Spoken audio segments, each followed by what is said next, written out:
In the silence of Madrid's royal palace, 1833, a grotesque rumor was born.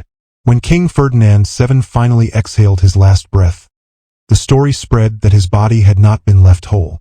Instead, in a chamber heavy with incense and decay, physicians carried out his most disturbing request, that his genitals be cut from his corpse and suspended in a glass jar of preservative fluid. For centuries afterward, people whispered of the jar, a floating relic of humiliation, the once feared monarch reduced to a specimen of ridicule. This was no idle tale of gossip. It was the enduring symbol of a ruler so obsessed with his own masculinity that he feared death itself would strip him of manhood. To his subjects, the king had been a tyrant, a censor, a persecutor. But to history, he became something worse. A monarch remembered not for power or conquest, but for a grotesque obsession bottled in formaldehyde. The image is unforgettable. Courtiers in whispered terror. Foreign diplomats recoiling at the whispers carried from Madrid to Paris, from Vienna to London. The king who had once presided over executions and restored the Inquisition was now remembered for an organ preserved in liquid, bobbing in mockery of his reign. A lifetime of cruelty, paranoia, and desperate displays of virility had ended in eternal shame. For the people who had suffered beneath him, the legend was poetic justice. Here was the despot unmasked, not a figure of dread, but of pathetic fragility. Even centuries later, the tale endures because it strikes at something primal, the terror of aging, impotence, and the collapse of masculine identity. Ferdinand's empire rotted, his body swelled and failed, and in the end, his desperate attempt to control his legacy left him embalmed in humiliation. But stories this grotesque do not appear out of nowhere. They grow from wounds buried deep in the past. Why would a king, once crowned with the hopes of a nation, die pleading for proof of virility to outlive him? How did a monarch of armies and empire descend into such paranoia that his final obsession became the preservation of flesh? To answer, we must step back to the rise of a young prince scarred by betrayal, consumed by insecurity, and destined to let his weaknesses shape the fate of Spain. To understand the jar, we must return to the boy who would wear Spain's crown. Ferdinand was not forged in triumph but in humiliation. Born into the decaying Bourbon dynasty, he was raised in the shadow of weakness. His father, Charles IV, a monarch despised as incompetent, and his mother, Queen Maria Luisa, mocked across Europe for scandal and corruption. Within this poisoned court, the young prince learned that survival required intrigue, deceit, and constant vigilance. When Napoleon's armies swept into Spain in 1808, Ferdinand's fragile world collapsed. The French emperor humiliated him publicly, treating the heir of Spain as little more than a bargaining chip. Ferdinand was imprisoned in France, stripped of dignity, paraded like a pawn before Europe's gaze. These early years burned humiliation into his identity. By the time he returned to Madrid, the prince who once inspired hope as El Deseado, the desired one, was already obsessed with proving strength in a world that had branded him weak. And yet the people cheered him. Crowds lined the streets, convinced their savior had arrived. They wanted a monarch who would restore Spain's pride, who would banish the shame of French occupation. But they had misjudged their king. The humiliation of his youth had left him not tempered, but twisted. Instead of wisdom, it bred paranoia. Instead of mercy, it created vindictiveness. From the very beginning, Ferdinand cloaked insecurity with cruelty. He aligned himself with the most reactionary forces of Europe, clinging to divine right as if God's favor could shield his fragile ego. He crushed any glimmer of liberal reform, terrified that new ideas would expose his inadequacy. In public, he wore the mask of authority. In private, he seethed with envy, convinced that enemies whispered about his weakness. Every insult he imagined, every slight he feared, fed a growing obsession. To be seen as virile, powerful, unassailable. But scars cannot be hidden forever. The boy who had been ridiculed by Napoleon, belittled by his own parents, and betrayed by courtiers became a man who demanded absolute submission. He returned to Spain not as a savior, but as a tyrant in waiting. And soon, the paranoia that consumed him would bleed into every aspect of his reign. The desired one had become the despised one. And with Spain collapsing around him, Ferdinand would find new ways to assert his authority, by terror, by spectacle, and by cruelty so personal it bordered on sadism. When Ferdinand reclaimed his throne, Spain expected salvation. What they received was terror. Almost overnight, the king revealed his true face. The young monarch who had once been paraded as El Deseado became the scourge of his own people, ruling through fear and blood. His first act was to resurrect an old monster. The Spanish Inquisition, abolished by reformers, returned under his command. But this was no echo of medieval zeal. It was a weapon sharpened to silence dissent. Suspected liberals, writers, and students were dragged from their homes. Torture chambers filled once more, not with heretics but with citizens who dared whisper of freedom. Universities were purged.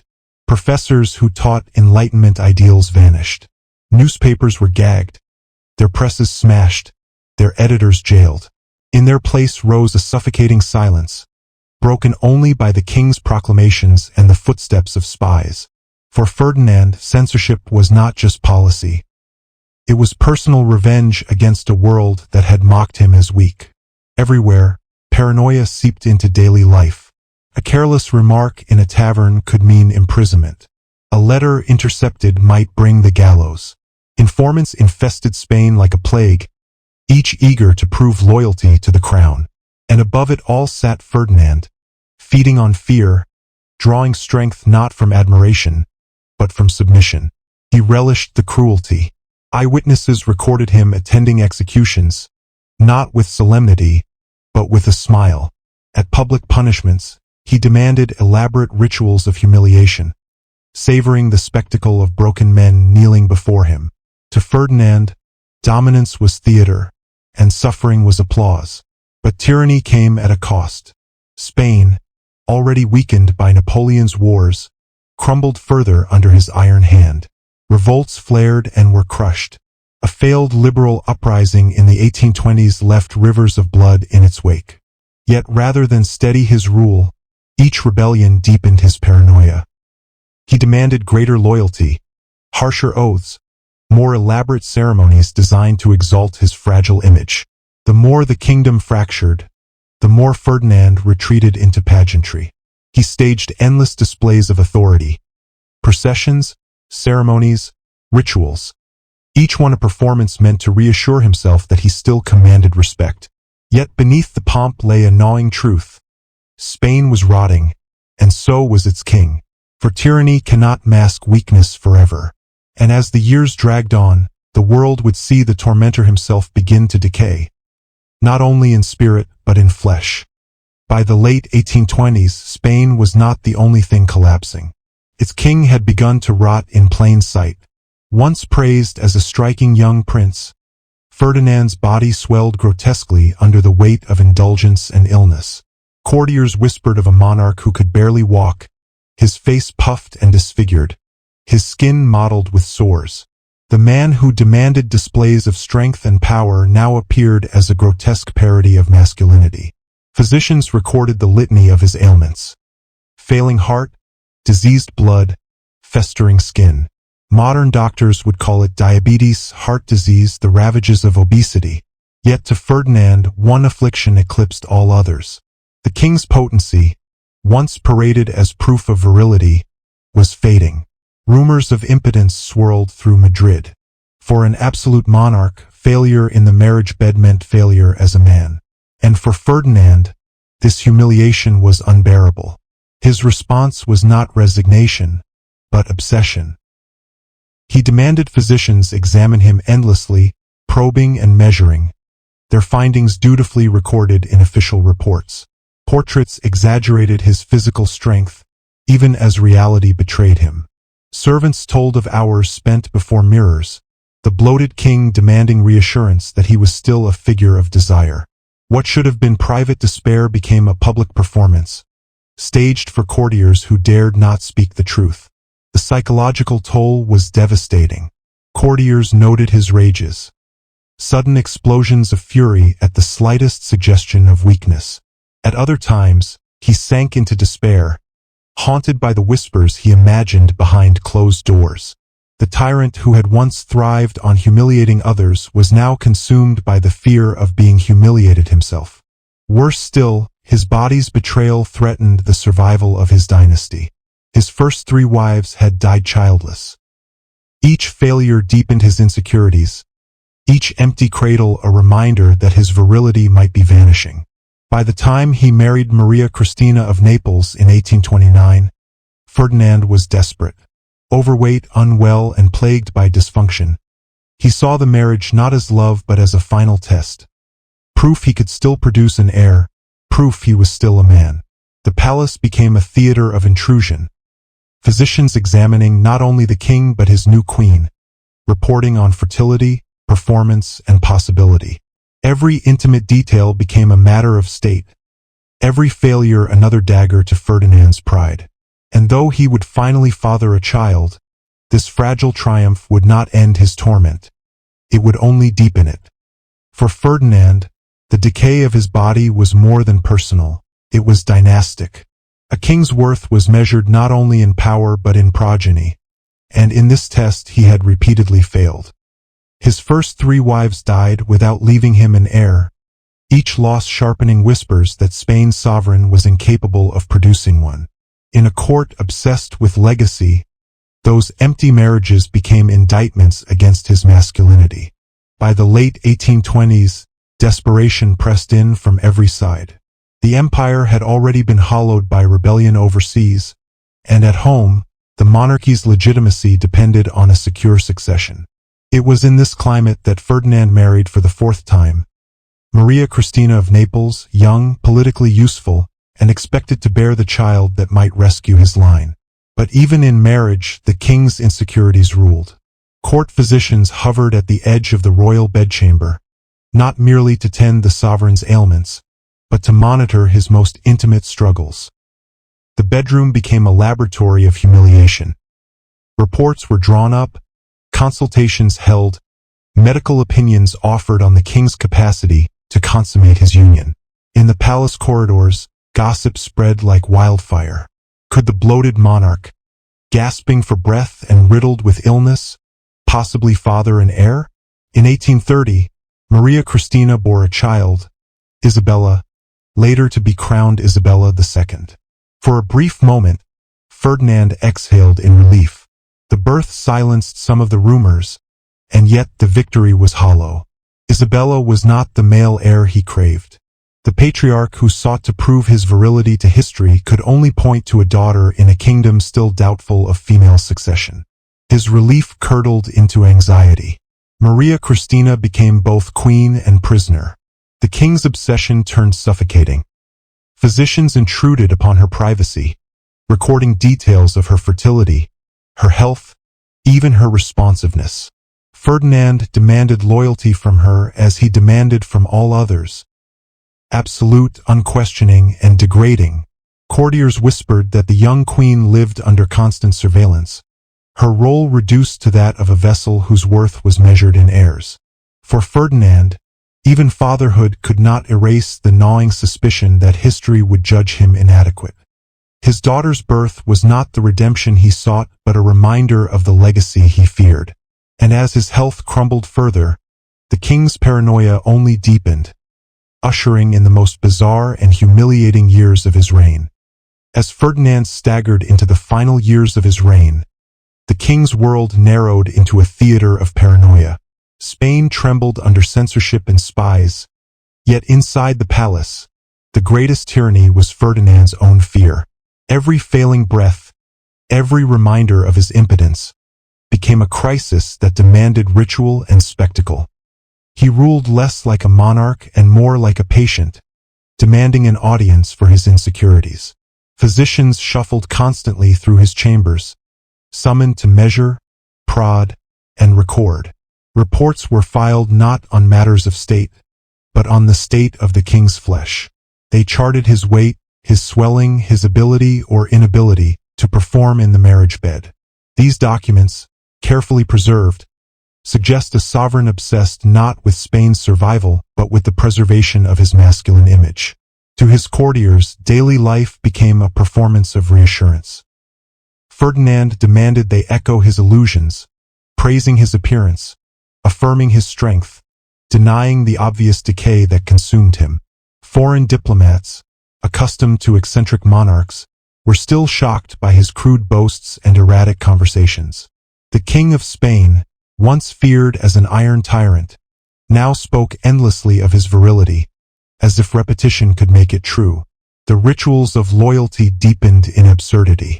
Courtiers swore elaborate oaths not only to his rule but to his dignity, bending low in ceremonies that seemed designed to mask his private despair. In Ferdinand's world, power and masculinity blurred into one fragile construct. To challenge his image was treason. To acknowledge his weakness was unthinkable. Maria Cristina, bound to him by marriage, endured a life of surveillance.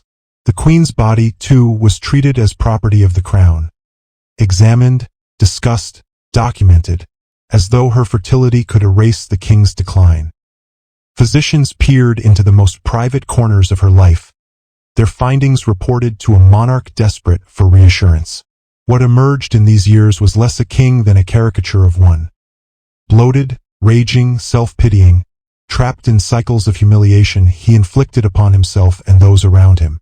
His paranoia corroded every relationship, every decision, until the royal palace itself became a mausoleum of dread.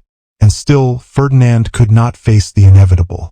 As death crept closer in 1833, his greatest fear was not the loss of his throne, nor the judgment of history, but something far more intimate, something he believed could be preserved even beyond the grave. In September of 1833, the palace in Madrid fell into shadow. Behind locked doors, Spain's monarch lay collapsing, his bloated body failing under years of indulgence and disease. Courtiers gathered in dread silence, waiting for the end. Yet in those final days, Ferdinand's thoughts did not dwell on empire, succession, or salvation. They circled one fixation, whispered in delirium and sharpened by fear: the terror of dying less than a man. Witnesses later spoke of the fevered monarch, raving against enemies who would claim his impotence. His reign of cruelty and paranoia had left him hollow, and in those last hours, he sought proof that death itself could not strip him of masculinity. Then came the request, so grotesque, so pitiful, that it would outlive his political legacy. Ferdinand demanded that his genitals be preserved after death, suspended in liquid as a permanent testimony to his virility. The chamber fell into stunned silence. Physicians, priests, and courtiers exchanged horrified glances. Yet the delirious king insisted. For Ferdinand, whose marriages had failed, whose body betrayed him, whose masculinity was mocked in whispers, this final act seemed his only hope, to be remembered not as a tyrant undone by weakness, but as a man whose virility endured beyond the grave. Whether the order was obeyed remains uncertain. Some accounts claim physicians carried it out, sealing the king's organ in a glass jar of preservative fluid, to be stored in the depths of the palace. Others insist the story was born of rumor, a cruel legend cultivated by enemies who sought poetic justice for decades of tyranny. Yet truth mattered less than perception.